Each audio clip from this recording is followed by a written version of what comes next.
तो न बोली ना भाई, न्यू कैसे छोड़ देंगे, तुम्हारी वो है लाग से पुरानी, या तुम्हारी परंपरा है न्यू के छुट्टे से हम कुएं में पड़ जाना छुट्टे है। और जब अपने आप बता रही है कि इतने झूठे नकली आदमी हुए, यो तुम्हारे गुरु जी जीवित हैं और वो कह रहे वो मर गए हैं और मेरे पास भूत बनकर तुम हानि कर रहे हैं, और वो ये कर रहे कल्याण देश का, कितने जीवों का उद्धार कर दिया इन्होंने उपदेश दे देकर। कति नहीं मानी हुआ बिटिया, अरे तेरा गजब हो। ये कहते जान बूझ साची तजर करे झूठ तने, और ताकि संगत है प्रभु सोपन में भी ना दे। इन गुरुआ गांव बिगाड़े संतो गुरुआ गांव बिगाड़े, ऐसे कर्म जीव कहला दिए ईव जड़े नहीं जागे।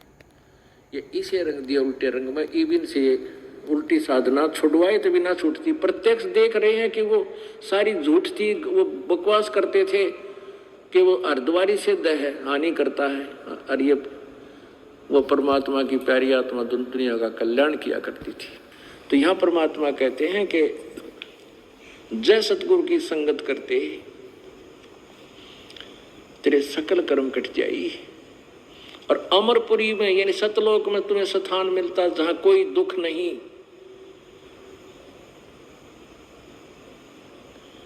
पुण्यात्माओं, सत्संग प्रारंभ हुआ था कि मात पिता मिल जाएंगे, लख 84 माँ, और सतगुर सेवा और बंदगी फिर मिलन की ना, यानी संत का मिलना, सत्संग का मिलना, इस सबसे बड़ी दुर्लभ वस्तु है, और वो आपको सुलभ होगी। आप कितने पुण्यकर्मी प्राणी हैं आप नहीं सोच सकते, क्योंकि लाल की कीमत जोड़ ही बता सकता है।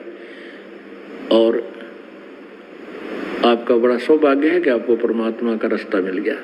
अब इसमें परमात्मा कहते हैं ये बातें कहन सुन की नहीं है, ये कर पाड़न की है, और रह कर आपको ज्ञान सुना कर आपका ये पूरी श्रद्धा परमात्मा बनाई जाएगी। बोलो सतगुरुदेव की जय। सत साहिब परम पिता परमात्मा पूर्ण ब्रह्म परम अक्षर ब्रह्म कबीर देव जी की असीम कृपा से हम सभी इस शुभ समागम में एकत्रित हुए। सत्संग की महिमा बहुत ही अनोखी है। जिन पुण्यात्माओं को सत्संग सुलभ होता है वो बहुत ही पुण्यकर्मी प्राणी होते हैं। परमात्मा कहते हैं सत्संग की आधी घड़ी और तप के वर्ष 1000 तो भी बराबर है नहीं, कहे कबीर विचार।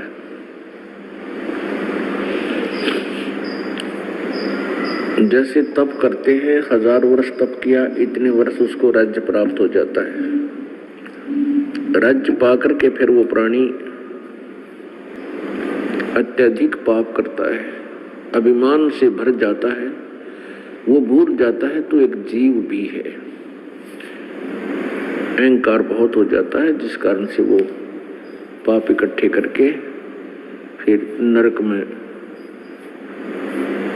स्थान प्राप्त करता है। और जिस प्राणी को आधी घड़ी का भी सत्संग मिल गया तो भी कुछ ना कुछ राहत आपको देगा, क्योंकि एक बार स्टार्ट हो जाए परमात्मा की महिमा, सत्संग थोड़ा बहुत सुना है तो उसका कुछ असर होगा, फिर रुचि बनेगी, धीरे धीरे फिर घंटों सत्संग सुनने की रुचि आपकी बन जाएगी। और सत्संग से ही ज्ञान होता है कि मनुष्य जीवन का कर्तव्य क्या है, हम कर क्या रहे हैं, हम करने आए क्या थे, इस मनुष्य जीवन को हमने कैसे सफल करना है, तो वो ज्ञान सत्संग से ही होता है। और सत्संग इस ब्रह्मांड में, काल के लोक में, इन सभी 21 ब्रह्मांडों में सत्संग केवल परमात्मा ही कर सकते हैं, वही बता सकते हैं। उन्हीं के द्वारा उस परमेश्वर ने 600 वर्ष पूर्व आकर के काशी में जुलाहे की भूमिका करके और साथ में एक तत्वदर्शी संत सतगुरु की महिमा की लीला करके उन्होंने सत्संग किया था, वो वचन सत्संग के नोट किए गए थे। उन सत्संग के वचनों को आज ये दास उस परमात्मा के द्वारा दिए गए उन वचनों को ये दास आपको सुना रहा है और उनके गूढ़ रहस्यों से परिचित करा रहा है। इसके अतिरिक्त इस ब्रह्मांड में 21 ब्रह्मांड में सत्संग नहीं है। किसी को भी आध्यात्मिक यथार्थ ज्ञान नहीं है। ये आध्यात्मिक यथार्थ ज्ञान का प्रचार ही सत्संग कहलाता है। बाकी तो अपने अपने सट्टे दुनिया मार गई, संगी रागनी बनाकर दुनिया को अपने पीछे लगा गया। बहुत बढ़िया बात बताई भाई। अब अनजान व्यक्ति को तो कोई भी थोड़ी बहुत सी हटकर बात बता दे, ज्ञान सुना दे, वो अच्छा लगने लग जाता है। लेकिन सत्संग तो परमात्मा ही आकर बताता है। यही वेद गवाही देते हैं कि परमात्मा अपनी महिमा को, अपने द्वारा रची हुई सृष्टि को, अपने यथार्थ ज्ञान को स्वयं ही आकर के बताता है। अब यहाँ प्रसंग एकदम सट्राई करती है ये बात, और प्रश्न, ढेर सारे प्रश्न उठते हैं। क्या सत्संग किसी के पास नहीं है, यानी यथार्थ ज्ञान किसी के पास नहीं है? हाँ, नहीं है। ब्रह्मा विष्णु महेश तक को भी यथार्थ ज्ञान नहीं है, तो अन्य को कैसे होगा? क्योंकि पवित्र हिंदू धर्म तो उन्हीं का पुजारी रहा है। अब ये एकदम सट्राई करती है ये बात कि ये कैसे हो सकता है कि ब्रह्मा विष्णु महेश को भी ज्ञान नहीं। तो पुण्यात्मा ये समझेंगे कि ये रामपाल मेंटल है और ये झूठ बोला नरी। हाँ, जब तक आप प्रमाण नहीं देखोगे तब तक तो ये सोचना आपके लिए अनिवार्य है। और जब आप प्रमाण देख लोगे फिर भी गलत बोलते हो इस दास के विषय में, फिर तुम्हारी भांग का नशा तुम्हारे अंदर है, कोई तुम होश में नहीं हो। जो प्रत्यक्ष प्रमाण देखकर भी नहीं मानते हैं उनके लिए परमात्मा कहते हैं जानबूझ साची तजय करे झूठ तने, और ताकि संगति है प्रभु सौपन में भी ना दे। वो मूढ़ व्यक्ति होते हैं जो प्रमाण देखकर भी नहीं मानते और फिर भी बकवास करते हैं। प्रमाण के लिए देखिएगा श्रीमद् देवी भागवत सचित, मोटा टाइप केवल हिंदी, गीता प्रेस गोरखपुर से प्रकाशित।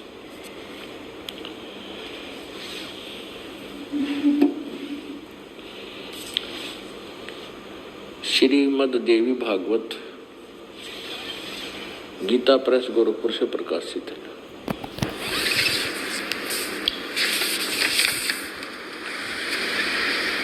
संपादक हनुमान प्रसाद पोदार, चिमन लाल गोस्वामी।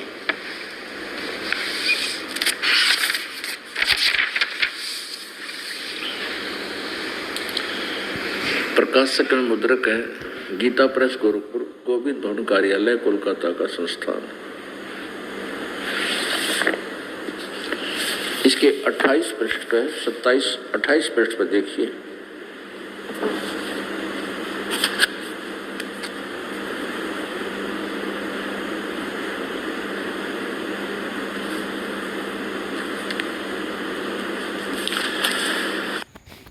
पहला सकंद पृष्ठ 28।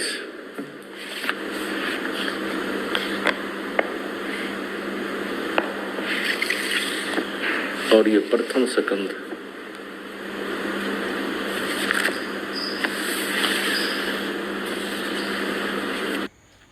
नारद जी ने कहा,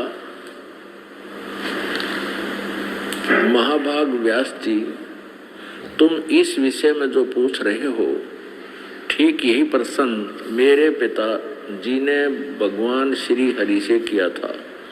देवा अधिदेव भगवान जगत के स्वामी हैं। लक्ष्मी जी उनकी सेवा में उपस्थित रहती है। दिव्य कौस्तुभमणि उनकी शोभा बढ़ाती है। वे शंख चक्र गदा लिए रहते हैं, पीतांबर धारण करते हैं। 4 भुजाएं हैं। वक्ष स्थल पर श्री वत्स का चिन्ह चमकता रहता है। वे चराचर जगत के आश्रयदाता हैं, जगत गुरु एवं देवताओं के भी देवता हैं। ये नारद जी बता रहे हैं। ऐसे जगत प्रभु भगवान श्री हरि महान तप कर रहे थे, उनकी समाधि लगी थी। ये देखकर मेरे पिताजी ब्रह्मा जी को बड़ा आश्चर्य हुआ।